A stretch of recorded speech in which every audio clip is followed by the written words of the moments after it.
وعلى آله وأصحابه ومن تبعهم بإحسان إلى يوم الدين. أما بعد, para jamaah sekalian, Bapak Ibu yang tiang hormati, alhamdulillah atas kenikmatan serta kemudahan dari Allah Subhanahu wa taala, malam hari ini kita bisa melanjutkan pengajian rutin kita masih dalam bahasan ringkasan kitab Ad-Da' wad-Dawa karya Al-Imam Ibnul Qayyim rahimahullahu ta'ala.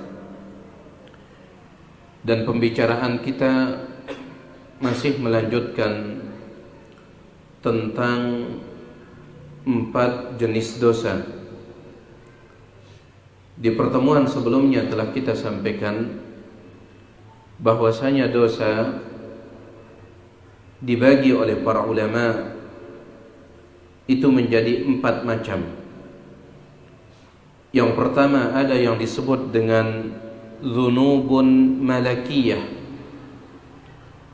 Yang kedua ada yang disebut dengan dzunubun syaitaniyah. Yang ketiga ada yang disebut dengan dzunubun sabu'iyah. Dan yang keempat dzunubun bahimiyah. Adapun yang pertama dan yang kedua telah kita sampaikan di pertemuan sebelumnya. Dzunubun malakiyah, dosa malakiyah, yaitu dosa yang diakibatkan oleh seseorang ingin menyerupakan dirinya dengan Allah atau dia ingin menyerupakan orang lain dengan Allah. Itu dzunubun malakiyah. Dosa gara-gara seseorang ingin tasyabbuh, menyerupakan dirinya dengan Allah, seperti sombong. Dia sendiri yang bersikap sombong, padahal kita tahu sombong itu sifatnya siapa? Allah. Ya. Takabbur dan semisalnya. Ataupun dia menyerupakan orang lain dengan Allah, seperti syirik.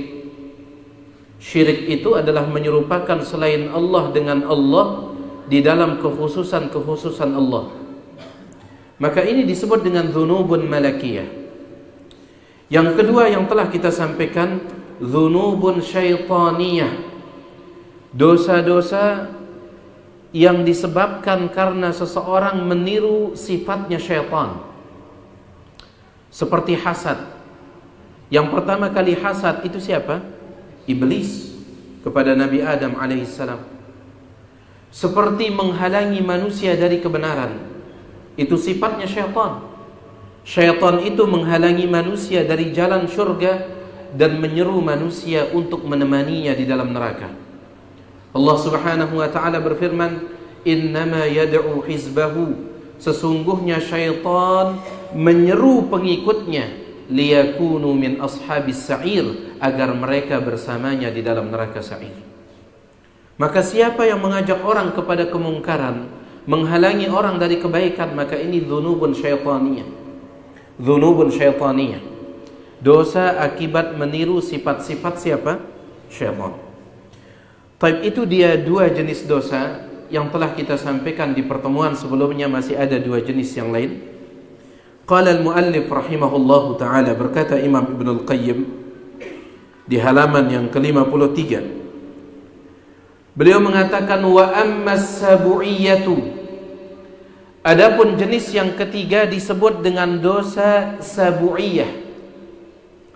Sabu' artinya binatang buas.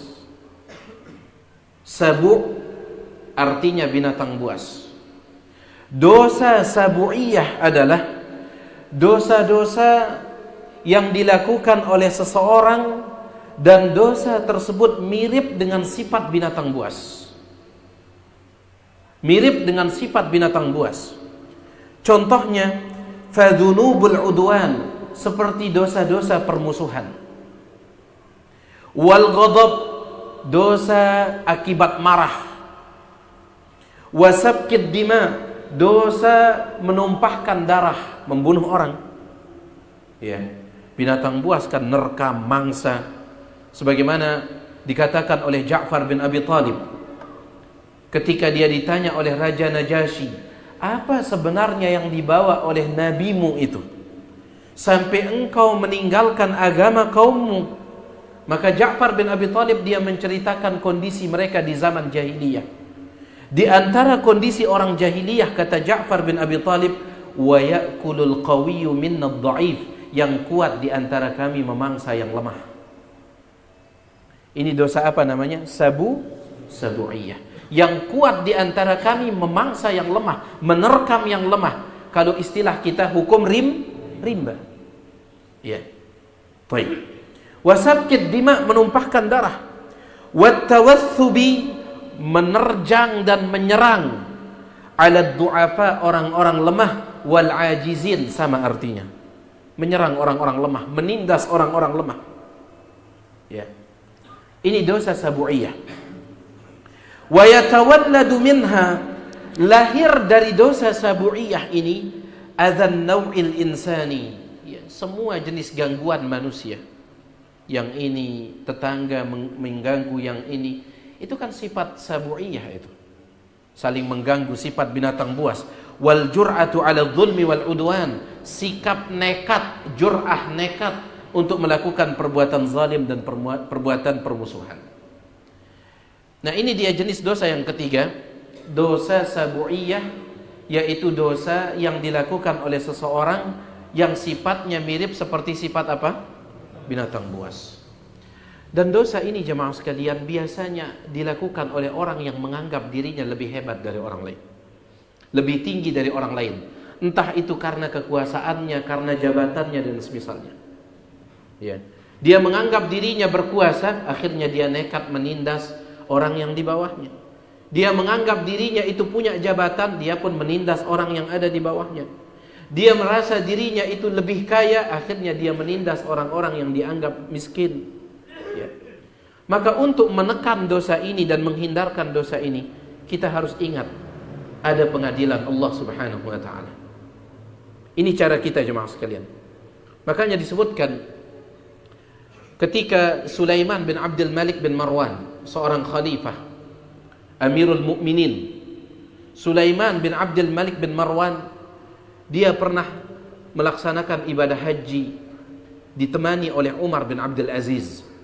Saat itu Umar bin Abdul Aziz belum menjadi khalifah, karena khalifahnya pada saat itu Sulaiman bin Abdul Malik bin Marwan.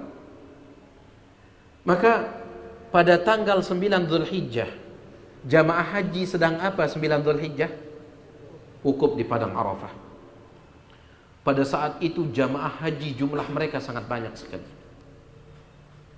Maka Sulaiman bin Abdul Malik bin Marwan berkata kepada Umar bin Abdul Aziz, dia mengatakan, tidakkah engkau melihat orang yang begitu banyak ini? La yuhsi adadahum illallah, yang jumlah mereka tidak ada yang mengetahuinya kecuali Allah. Banyak. Jumlah mereka tidak ada yang mengetahuinya kecuali Allah. Maka apa kata Umar bin Abdul Aziz? Ya Amiral Mu'minin, haula'i ra'iyatukumul yawm. Mereka ini, semuanya ini adalah rakyatmu saat ini. Mereka ini semuanya adalah rakyat anda. Karena antum ingat ayun ikhwah, yang namanya khalifah itu tidak sama seperti presiden. Kalau presiden itu satu negara. Kalau khalifah Amirul Mukminin, dia itu menguasai semua negara Islam. Ya, semua negara Islam dia kuasai. Misalkan Indonesia, Malaysia, intinya semua negara Islam di bawah kekuasaannya. Sehingga Umar bin Abdul Aziz rahimahullah, beliau mengatakan kepada Sulaiman bin Abdul Malik, sang raja, haula'i ra'iyatukumul yawm, mereka adalah rakyatmu saat ini. Wa khusumuka amama Allah yaumal qiyamah, tetapi mereka akan menjadi lawan yang menuntut anda di hadapan Allah Subhanahu wa taala. Maka mendengar itu Sulaiman bin Abdul Malik pun menangis. Ya, dia punya kekuasaan yang luas, tetapi diingatkan ada pengadilan Allah Subhanahu wa taala, maka itu yang menahan dia untuk tidak menindas rakyatnya. Karena seseorang kalau dia punya jabatan tetapi dia tidak ingat adanya pengadilan Allah, dia hanya ingat pengadilan dunia. Pengadilan dunia ini sering tumpul. Sampai ada istilah orang tumpul ke atas, tajam ke. Nah, ada istilah orang seperti itu. Tapi kalau dia mengingat ada pengadilan Allah tabaraka wa ta'ala, maka itu akan menahan seseorang yang punya kekuasaan untuk bersikap zalim. Bahkan dia akan terus ketakutan. Ya. Sudah sering kita sampaikan kepada antum, tapi saya ingin ulangi lagi tentang Umar ibnul Khattab radhiyallahu ta'ala an, kakek buyut daripada Umar bin Abdul Aziz rahimahullahu ta'ala. Diceritakan oleh Aslam, ya, pengawalnya Umar ibn Khattab, ajudannya. Aslam ini selalu membawa Umar ibn Khattab atau membersamai Umar, terutama di malam hari ketika Umar tafakkut. Umar itu punya kebiasaan keliling setiap malam, ya, belusukan, tapi setiap malam. Disebutkan oleh Ibnu Katsir dalam Al-Bidayah wan Nihayah. Saat itu Umar ibn Khattab dia keluar bersama Aslam ini. Tiba-tiba dia melihat cahaya api. Ya. Dalam sebagian riwayat dia mendengar suara anak-anak sedang menangis. Tapi dalam riwayat yang dibawakan oleh Ibnu Katsir, dia melihat cahaya api. Maka Umar pun berkata, saat itu dia Amirul Mukminin, khalifah yang tertinggi. Dia berkata kepada Aslam, "Ya Aslam, hahuna raqbun qad qassara bihimul lail, intalik bina ilaihim." Wahai Aslam, sepertinya itu adalah rombongan musafir yang mereka kehabisan bekal. Ya, ayo kita dekati mereka. Ya, sepertinya itu rombongan musafir yang kehabisan bekal, ayo kita dekat. Kemudian Umar ibnul Khattab dan Aslam pun mendekati api tersebut. Ternyata fa'idam ra'atun, ternyata itu adalah seorang wanita. Ma'aha sibyanun laha, bersamanya beberapa anaknya. Bersamanya beberapa anaknya. Wa qidrun mansubatun 'alan nar. Kemudian di sampingnya api yang menyala itu, di atasnya ada qidrun, ada panci. Wa sibyanuha yatadaghaun, dan anak-anaknya yang ada di sana mereka menangis histeris. Maka Umar ibn Khattab mengatakan, "Assalamualaikum ya ashabad daw." Assalamualaikum wahai pemilik api. Maksudnya pemilik, orang yang menyalakan api. Qalat wa alaikassalam. Wanita itu menjawab salam Umar. Qala adnu. Umar ibn Khattab mengatakan, boleh saya mendekat? Wanita itu mengatakan, udnu auda'. Anda mau mendekat silahkan, Anda mau pergi silahkan. Dia tidak kenal Umar ibn Khattab. Ya. Khalifah yang ketika namanya disebutkan pasukan Romawi gemetar, pasukan Persia gemetar, tapi wanita ini tidak mengenalnya. Ya. Baik. Udnu auda', Anda mau mendekat silahkan, Anda mau menjauh silahkan. Fadana, maka Umar pun memilih mendekat. Dia dekati wanita itu. Faqala ma balukum. Umar bertanya, ada apa dengan kalian ini? Apa cerita kalian di sini? Qalat qassara binal lail wal bardu. Ya. Jadi malam ini kami tidak memiliki tempat untuk menginap dan tidak ada makanan. Qala fama balu haula'i sibyati yatadaghaun. Umar mengatakan, lalu kenapa anak-anak ini menangis? Apa sebabnya anak-anak ini menangis? Qalat minal ju'. Saya sudah katakan tidak ada makanan. Minal ju', mereka menangis karena lapar. Faqala wa ayyu syai'in 'alan nar. Umar ibn Khattab mengatakan, apa yang ada di atas api tersebut? Tadi di atasnya ada apa? Panci. Qalat ma'un u'alliluhum bihi hatta yanamu. Ini adalah panci berisi air, dan saya selalu mengatakan sebentar lagi makanannya matang, sebentar lagi makanannya matang. Dalam riwayat yang lain, panci itu berisi air dan juga batu. Ya. Setiap kali anaknya ini menangis kemudian minta makanan, dia katakan sabar, bentar lagi matang, bentar lagi matang. Ya, batu. Ya. Baik. Kemudian perempuan itu mengatakan, Allahu bainana wa baina Umar. Allah akan menghakimi antara kami dan Umar. Subhanallah. Allah akan menghakimi antara kami dan Umar. Ya. Dia tidak kenal siapa orang di sampingnya ini. Fabaka Umar. Mendengar itu Umar ibn Khattab pun menangis. Wa raja'a yuharwilu ila darid daqiq. Kemudian dia langsung berlari menuju darid daqiq, menuju gudang penyimpanan gandum. Fa akhraja idlan min daqiqin wa jaraba syahmin. Lalu dia keluarkan sekarung gandum ditambah dengan lemak, ya, semacam daging lah. Wa qala, kemudian Umar mengatakan kepada ajudannya, ya Aslam ihmilhu ala dhahri. Wahai Aslam, tolong naikkan karung gandum ini di atas punggungku. Amirul Mukminin, tolong naikkan di atas punggungku. Fakultu, maka Aslam mengatakan, ana ahmiluhu anka, saya yang akan memikulnya wahai Amirul Mukminin. Saya yang akan memikulnya. Faqala, maka Umar mengatakan, anta tahmilu wizri yaumal qiyamah. Sanggupkah engkau memikul dosaku pada hari kiamat? Ya. Sanggupkah engkau memikul dosaku pada hari kiamat? Ya. Fahammalahu ala dhahrihi. Maka mendengar itu Aslam pun dia menaikkan karung itu di atas punggungnya Umar bin Khattab, Amirul Mukminin. Dia adalah orang paling tinggi jabatannya saat itu dan paling mulia di sisi Allah. Karena orang yang paling mulia di sisi Allah setelah Nabi Muhammad alaihi salatu wasallam dan Abu Bakar siapa? Umar bin Khattab radhiyallahu anhu. Setelah Umar meninggal dunia barulah Utsman. Sehingga ketika Utsman dibunuh oleh orang-orang yang memberontak pada saat itu, jari jemarinya terputus Utsman bin Affan, kemudian dibungkus menggunakan kain, lalu dikirim kepada Aisyah radhiyallahu anha. Apa kata Aisyah? Mereka telah membunuh manusia yang paling mulia di atas muka bumi. Utsman bin Affan sebelumnya adalah siapa? Umar bin Khattab. Dia memikul gandum di atas punggungnya. Taib. Wantalaqna ilal mar'ati, kata Aslam, kami pun berangkat menuju perempuan itu. Fa'alqa an zahrihi, lalu dia turunkan gandum itu dari punggungnya. Wa akhraja minad daqiqi fil qidri, dia keluarkan sebagian gandum, dia masukkan ke dalam panci itu. Wa alqa alaihi minas syahmi, dia masukkan lemak atau daging sebagai campuran dari gandum itu. Wa ja'ala yanfuhu tahtal qidri, lalu dia mulai meniup api itu. Umar bin Khattab dia tiup. Wad-dukhan yatakhallalu lihiyatahu sa'atan, dan asap itu masuk dari jenggotnya, keluar dari jenggot. Amirul Mukminin. Dia tahu ada pengadilan Allah tabaraka wa taala. Ya.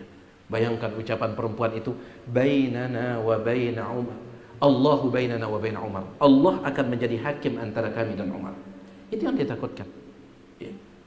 Thumma anzalaha 'anil nar, kemudian dia turunkan panci tersebut setelah matang. Kemudian dia katakan, atini bi sahbatin, tolong ambilkan nampan. Setelah diambilkan nampan, makanannya sudah siap, maka dia katakan kepada anak-anak itu, kulu, silahkan kalian makan. Mereka pun makan sampai mereka kenyang. Kemudian setelah itu mereka tertidur.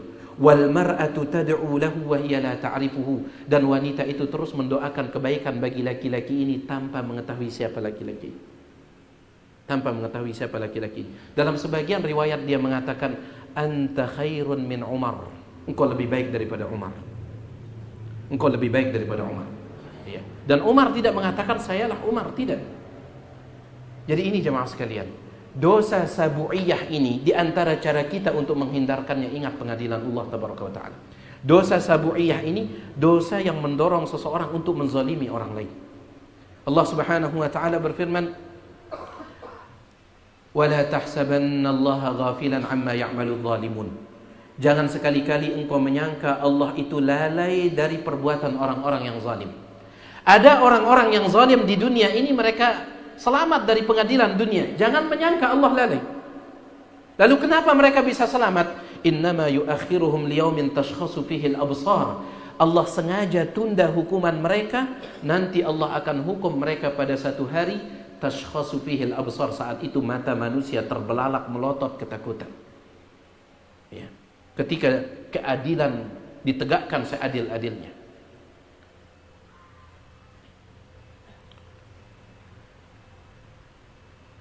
Dalam sebuah hadis, jemaah sekalian,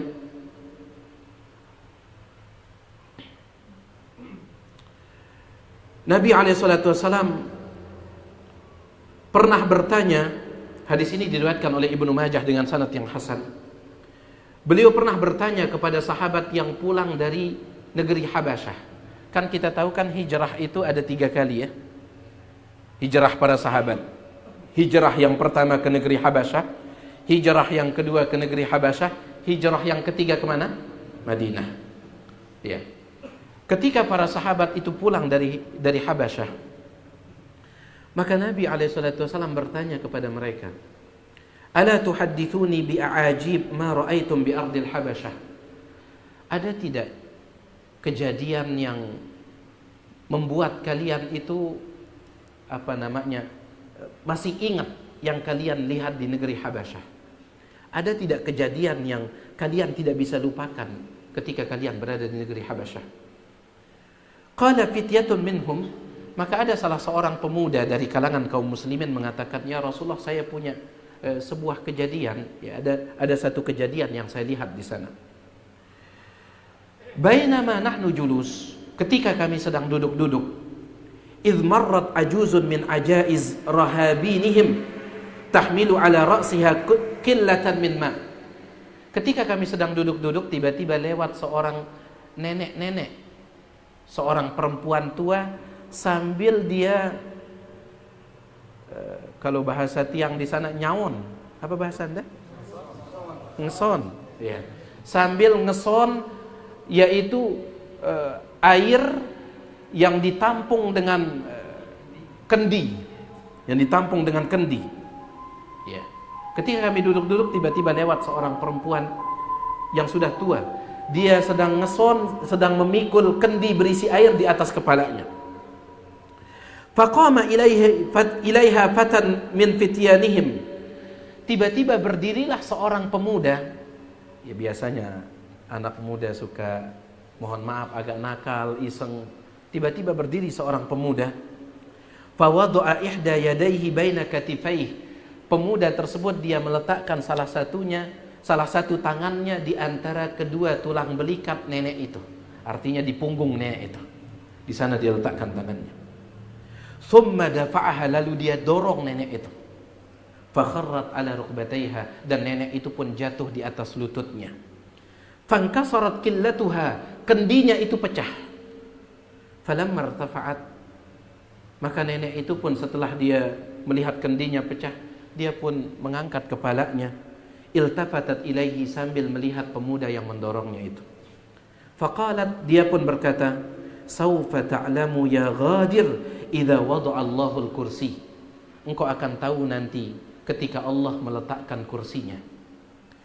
Wa jama'al awwalina wal akhirin. Saat itu Allah akan mengumpulkan seluruh makhluk dari yang pertama dan yang terakhir. Wa takallamatil aidi wal arjul, dan pada saat itu tangan-tangan berbicara dan kaki-kaki berbicara, bima kanu yaksibun, untuk menyaksikan apa yang mereka perbuat di dunia. Saat itu engkau akan tahu.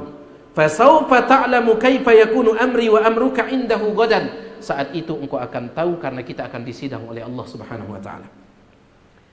Itu perkataan nenek tersebut diceritakan oleh seorang sahabat kepada Nabi alaihi salatu wasallam. Apa kata Nabi alaihi salatu wasallam? Shadaqat, benar yang dia katakan, benar yang dia katakan. Kemudian beliau mengatakan, kaifa yuqaddisullahu ummatan la yu'khadhu li dha'ifihim min syadidihim. Bagaimana mungkin Allah akan mensucikan sebuah bangsa yang bangsa tersebut tidak memperjuangkan hak orang yang lemah dari orang yang kuat. Ya. Jadi ini dia dosa sabu'iyah ini, jemaah sekalian. Dosa sabu'iyah, bagaimana cara menekannya? Ingat pengadilan Allah tabaraka wa ta'ala. Baik, kita ambil jenis dosa yang keempat, yang terakhir.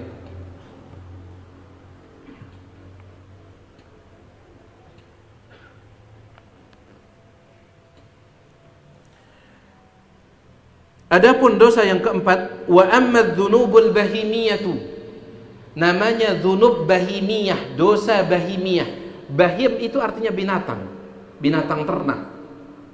Bahimah, binatang ternak. Dosa yang dilakukan oleh seseorang yang sifatnya mirip seperti sifat binatang ternak. Mana contohnya? Famithlu syarah, seperti rakus terhadap dunia. Syarah, tamak, ya, tidak kenyang-kenyang. Wal hirsi ala qada'i syahwatil batni wal farj, rakus ala qada, untuk melampiaskan syahwatil batni, syahwat perut, wal farji, dan syahwat kemaluan. Hanya itu saja yang dia puaskan dalam hidupnya ini. Hanya urusan perutnya dan mohon maaf urusan kemaluannya, hanya itu saja. Ya. Makanya orang yang seperti ini kehidupannya, Allah Subhanahu wa taala sebutkan dia seperti apa? Binatang, bahkan dia lebih buruk dari binatang. Ketika Allah menyebutkan tentang orang kafir, innal ladzina kafaru yatamatta'una kama ta'kulul an'am. Sesungguhnya orang-orang kafir, mereka berpoya-poya di dunia ini. Innal ladzina kafaru yatamatta'un wa ya'kulun, dan mereka makan kama ta'kulul an'am, sebagaimana binatang ternak makan.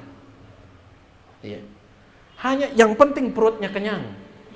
Ya. Sampai subhanallah jamaah sekalian, sebagian orang disebutkan oleh Az-Zahabi rahimahullah dalam Syiar A'lamin Nubala. Ada seorang laki-laki, dia bertanya kepada temannya.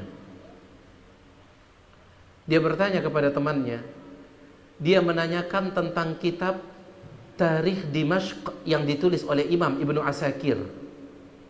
Seorang ulama hebat, Ibnu Asakir. Dia punya kitab yang luar biasa, judulnya Tarikh Dimashq. Ya. Tarikh Dimashq ini kitab yang besar, kitab sejarah yang besar. Ya. Sekian puluh jilid. Dia bertanya kepada temannya, apakah Imam Ibnu Asakir menyebut namaku di dalam kitabnya? Ya. Dia ingin menjadi orang yang dikenal. Ya. Disebut tidak namaku dalam kitabnya. Ya. Di kalangan orang-orang thiqat yang terpercaya, ketika dia menyebutkan tentang perawi yang terpercaya, disebut tidak namaku. Kata temannya, itu tidak, nggak ada namamu. Dia mengatakan, padahal saya berharap disebutkan nama saya. Seandainya tidak di antara orang yang terpercaya, dia sebut nama saya di kalangan orang-orang yang lemah. Kata. Lihat. Yang penting dia apa? Dikenal. Coba syahwat dunia. Yang penting dia dikenal. Seandainya saya tidak dimasukkan dalam golongan perawi yang terpercaya, setidaknya dia sebut nama saya dalam golongan perawi yang kadzab, pendusta, kata dia. Yang dhaif, yang du'afa wal kadzab, wal kadzabin, di kalangan perawi yang lemah ataupun perawi yang pendusta, yang penting nama saya disebut. Ini syahwat dunia. Ada sebagian manusia seperti itu. Yang penting syahwat dunianya terpuaskan. Ya. Ya. Subhanallah. Dia tidak lagi peduli dengan nama baik. Meskipun dibicarakan oleh orang, dia nggak peduli. Yang penting syahwat dunianya terpuaskan, perutnya kenyang, syahwat nafsunya kenyang. Allah musta'an. Ini yang disebut dengan dzunub apa? Bahimiyah. Dosa bahimiyah. Bahim ini artinya adalah binatang. Baik. Wa minha yatawalladu zina. Dari dosa inilah lahir dosa zina. Syahwat apa? Kemaluan. Dari dosa ini. Ya. Padahal bisa jadi dia sudah punya istri, dia sudah punya pasangan. Atau sebaliknya, dia seorang istri sudah punya suami. Tetapi syahwat farjnya, syahwat kemaluannya ini tidak bisa dia kekang, akhirnya jatuh dalam perbuatan zina padahal sudah punya pasangan. Ya. Wasariqah, begitu pula dari dosa bahimiyah ini muncul sariqah, pencurian. Sampai ada orang mencuri, dia nggak peduli, yang penting ini penuh. Ya. Yang penting ini penuh. Nyuri, ya. Baik nyurinya itu offline ataupun online, nggak peduli. Subhanallah, ya. Zaman kita ini seperti itu. Offline-nya ada, online-nya ada. Nggak lagi peduli pencuriannya ini. Ya. Subhanallah. 271 T. Yang penting syahwat terpenuhi. Allahu Akbar. Nas'alullah salamata wal afiyah. Wasariqah wa aklu amwalil yatama. Dari dosa ini juga muncul dosa memakan harta anak yatim. Dosa memakan harta anak yatim. Ya. Dijadikan sebagai, mohon maaf, dijadikan sebagai pengurus anak yatim, akan tetapi tidak amanah di dalam mengurusinya itu. Ya. Ada satu hadis ini dahulu sering dibacakan oleh Syekhuna Allah yarham Syekh Husni rahimahullah taala, tapi secara sanad hadis ini dia dhaif. Secara sanad hadis ini dia dhaif. Tetapi secara makna hadis ini insyaallah maknanya bisa diterima.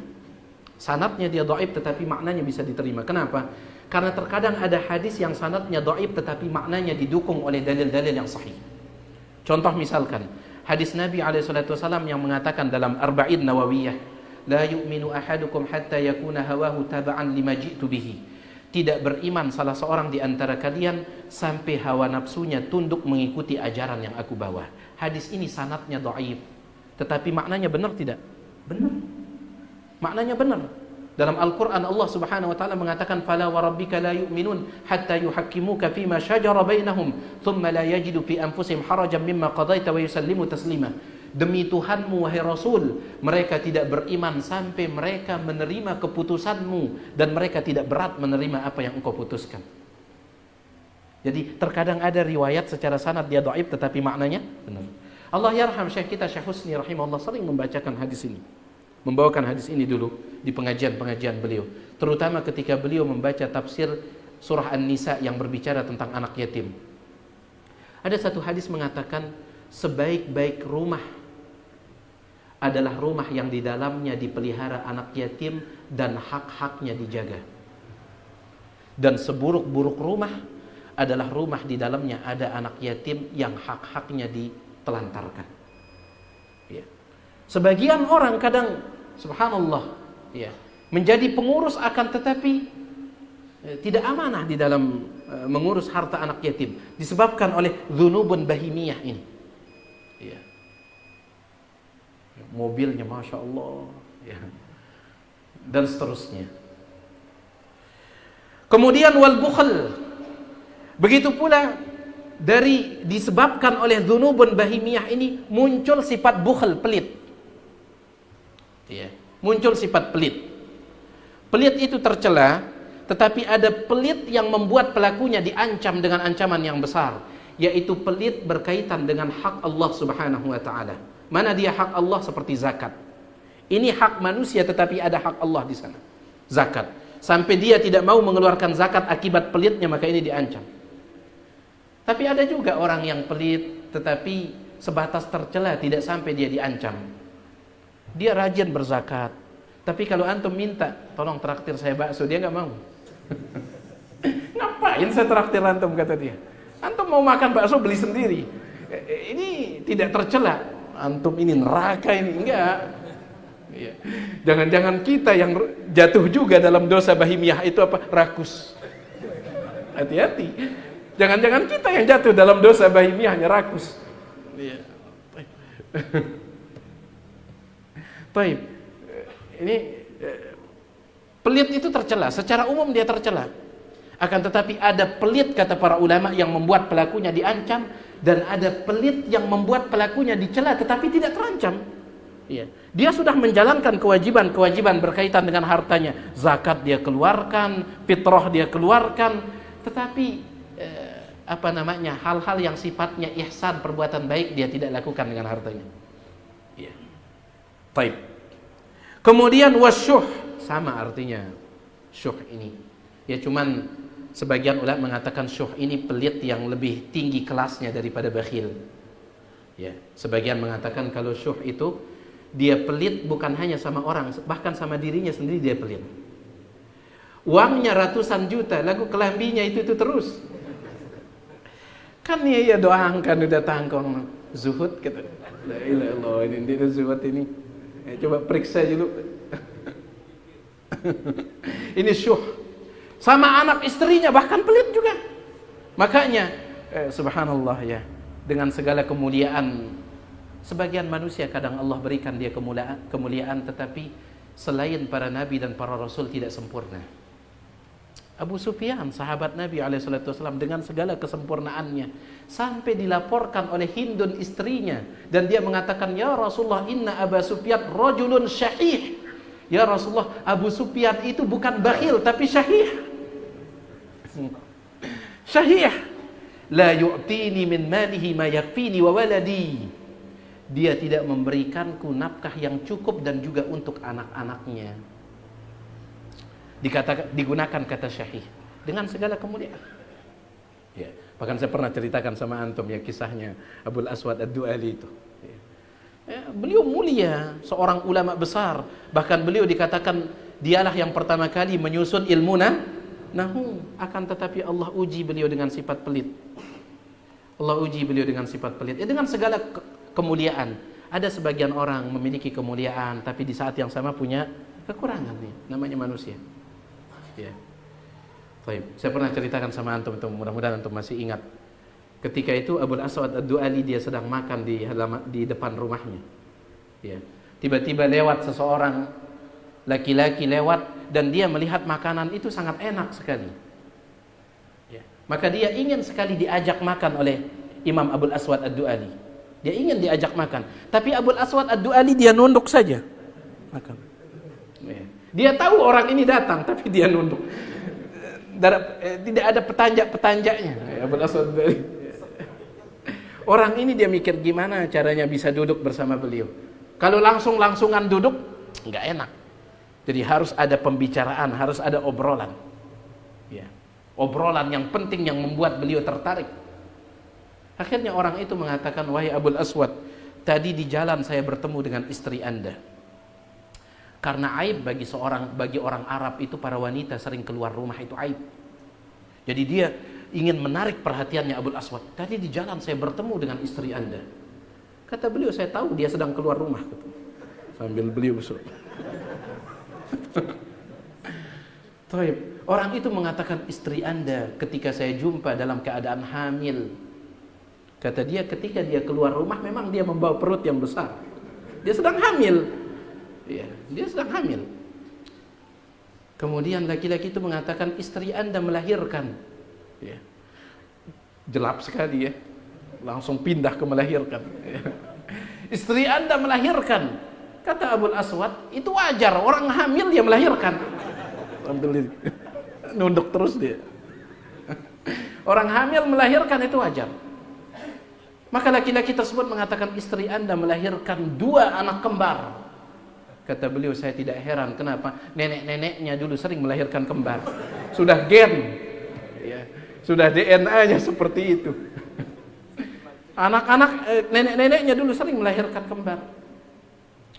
Kemudian dikatakan salah satu dari anak yang dilahirkan meninggal dunia. Abul Aswad sambil dia makan mengatakan, kullu nafsin dha'iqatul maut. Setiap yang bernyawa akan merasakan kematian. Orang tersebut mengatakan saudaranya juga ikut meninggal dunia. Saudara kembarnya ikut meninggal dunia. Abul Aswad Ad-Du'ali mengatakan mungkin dia tidak ingin hidup sendirian. Baik. Maka laki-laki tersebut mengatakan, istri Anda meninggal dunia juga. Ya. Abul Aswad Ad-Du'ali mengatakan, ibu mana yang sanggup hidup ketika 2 anaknya meninggal dunia? Sambil dia bersuara. Akhirnya laki-laki itu penyerah. Dia mengatakan, wahai Abul Aswad, alangkah enaknya makanan Anda. Abul Aswad Ad-Du'ali mengatakan, saya tahu, makanya saya makan sendirian. Baik. Ala kulli hal. Dengan segala kemuliaannya, yang selain para nabi, para rasul tidaklah sempurna. Tidaklah sempurna. Dengan segala kemuliaan mereka, ya ada saja kekurangannya.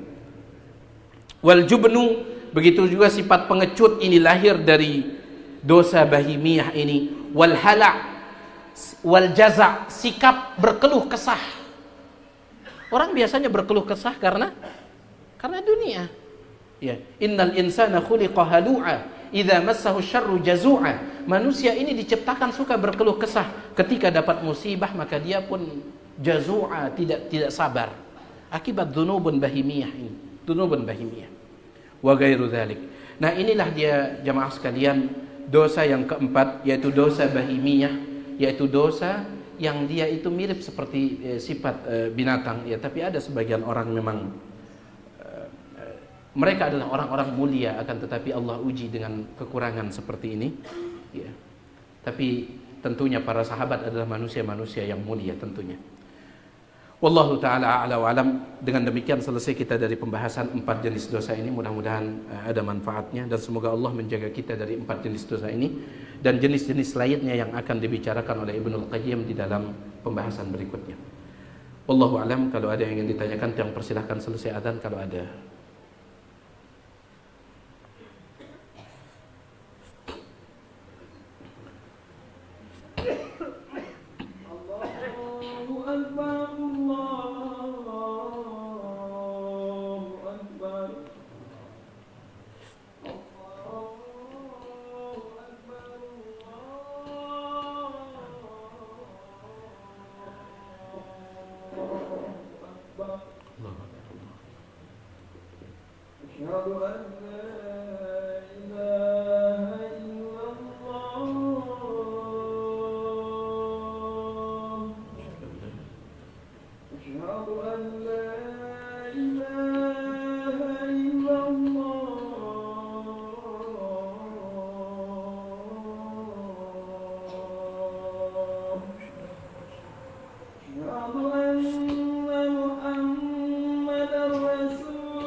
Kayaknya tidak ada pertanyaan ya.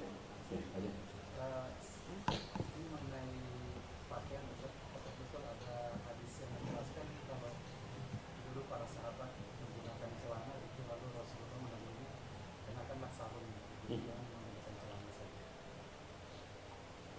Alhamdulillah, wassalatu wassalamu ala Rasulillah, ma ba'd. Ya, beliau menanyakan apakah betul ada riwayat